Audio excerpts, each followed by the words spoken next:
Hello friends. दोस्तों, अब हम बात करेंगे जनरेशंस की। जैसा कि कंप्यूटर की जब हम बात करते हैं तो जनरेशन इसलिए डिस्कस करते हैं कि किस जनरेशन पे क्या चीज की नई टेक्नोलॉजी की खोज हुई। जब फर्स्ट जनरेशन की डिस्कस करते हैं फ्रेंड्स, तो मैं आपको बताना चाहूंगा कि 1945 it's a very important date. Why? Because इसी जनरेशन में द्वितीय विश्व युद्ध चल रहा था। जब नागासाकी हिरोशिमा में बम विस्फोट हो रहे थे तो किसी कोने में कंप्यूटर की खोज भी हो रही थी।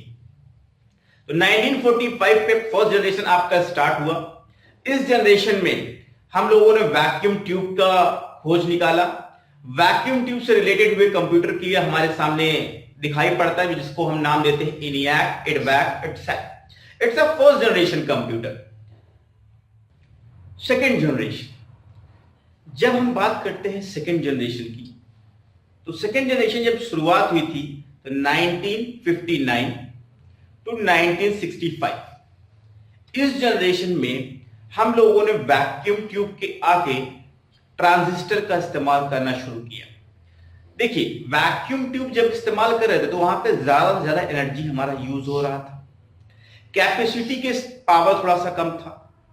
थर्ड चीज, very important topic, data storage capacity भी कम थी।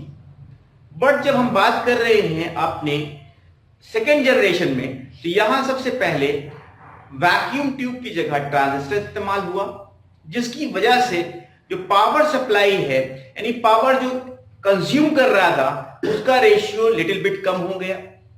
स्टोरेज यूनिट की क्षमता बढ़ गई और जो आपकी प्रोसेसिंग स्पीड थी उसमें भी इंक्रीजिंग हो गई। इसलिए मैं फर्स्ट जनरेशन के कंपैरिजन में सेकेंड जनरेशन को बहुत अच्छी प्रायोरिटी देता हूं।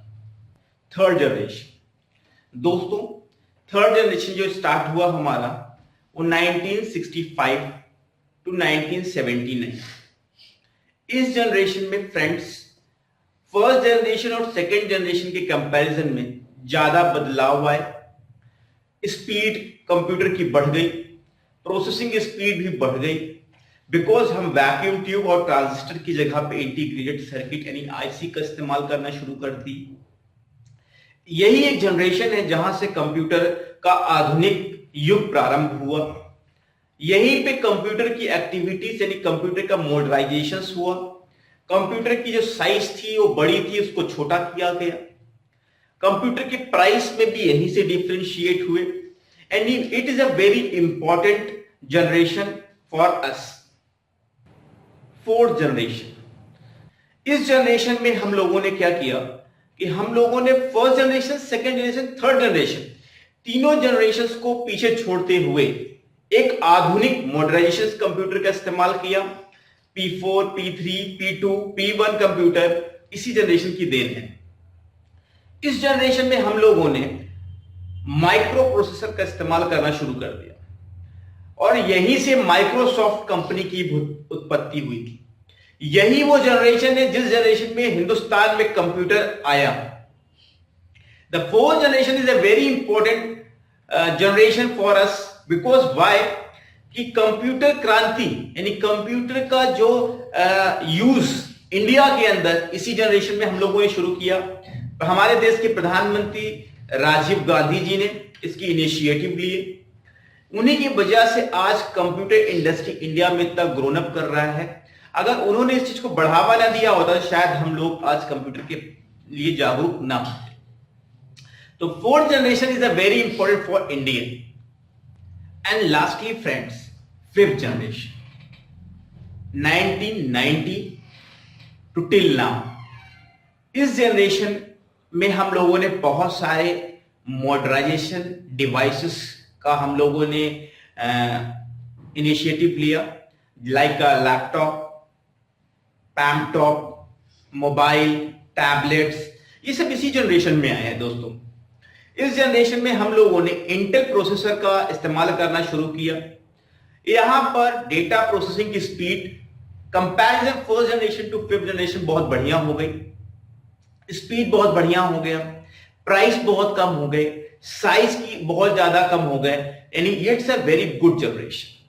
बट मैं कहूंगा जो फिफ्थ जनरेशन की जो एंडिंग है वो 2025 होगी। 2025 एक नया 6 जनरेशन को स्टार्ट करेगा, और इस जनरेशन तक अगर हम लोगों ने एक अच्छे कंप्यूटर एजुकेशन पर ज्यादा ध्यान दिया तो हो सकता है हम में और आप में से दूसरा कोई बिल गेट्स होगा।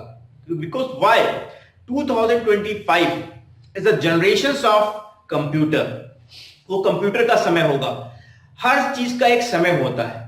तो मेरे हिसाब से 2025 कंप्यूटर का समय होने वाला है, यानी इस समय में ज्यादा से ज्यादा लोग कंप्यूटर पे लिटरेट होंगे। दोस्तों, अब हम बात करेंगे कंप्यूटर हार्डवेयर और software. First of all hardware. Hardware क्या होता है? Example, which is a tangible, यानी जिसको हम छू सके, महसूस कर सके, उसको हम हार्डवेयर कहते हैं। Like CPU, keyboard, motherboard, hard disk, ये सब एग्जाम्पल है आपके हार्डवेयर के। और यहां पे भी आप एक अपना करियर बना सकते हैं हार्डवेयर इंजीनियरिंग कोर्स करके, जिसपे आप लोग डेप्थ ऑफ नॉलेज लेते हैं कंप्यूटर के हार्डवेयर के पार्ट्स के बारे में। Second, software. सॉफ्टवेयर क्या है दोस्तों? इट्स अ इनटैंजिबल थिंग्स, जिसको सिर्फ हम देखकर महसूस करते हैं, हाँ इस पे ये प्रोसेस हो रहा है, बट उसको हम टच नहीं कर सकते।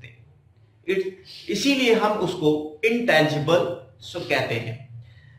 सॉफ्टवेयर बेसिकली 2 टाइप्स के होते हैं, एक एप्लीकेशन सॉफ्टवेयर, एक सिस्टम सॉफ्टवेयर। एप्लीकेशन सॉफ्टवेयर क्या होते हैं, मैं इसके लिए थोड़ा सा एग्जांपल समझाऊंगा आपको। लाइक एक बॉर्न बेबी, जब एक बच्चा पैदा होता है तो उसे कुछ इंफॉर्मेशन नहीं रहती है, लेकिन जो संस्कार हम लोग घर में देते हैं उससे उसके परिचय होता है कि ये लड़का या बच्चा कैसा है। बट जब वो फ्रेंडशिप माहौल, स्कूल या इंस्टीट्यूशंस को ज्वाइन करता है और उसके अंदर एक अलग तरीके से इंफॉर्मेशन आना शुरू होती है, तो जो घर में उसको संस्कार मिले इज अ सिस्टम सॉफ्टवेयर, और जो उसने बाहर सीखा इट्स अ एप्लीकेशन सॉफ्टवेयर। अब उसे चूज करना है कि किस एप्लीकेशन को अपने अंदर रखना है और किस एप्लीकेशन को डिलीट या रिमूव करना है। बट जो आपके सिस्टम सॉफ्टवेयर है उसको आप रिमूव नहीं कर सकते, बिकॉज वाई, उसी से आपकी आइडेंटिफिकेशन होगी, उसी से आपका प्रोसेस होगा, उसी से आप आगे बढ़ सकते हैं। सिंपली ऐसा कंप्यूटर में भी होता है कि हम लोग जो सिस्टम सॉफ्टवेयर यानी विंडो एक्सपी, विंडो 7, विंडो 10 जो हम डालते हैं, it's a system software. Linux, it's a Windows system software.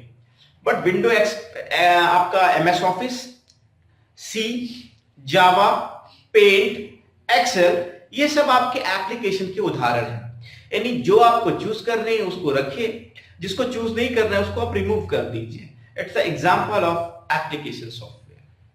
So thank you, this is the fundamental of computer. हम लोग अपने नेक्स्ट टॉपिक यानी नेक्स्ट मॉड्यूल में डिस्कस करेंगे एमएस ऑफिस के बारे में। तो सी यू सून।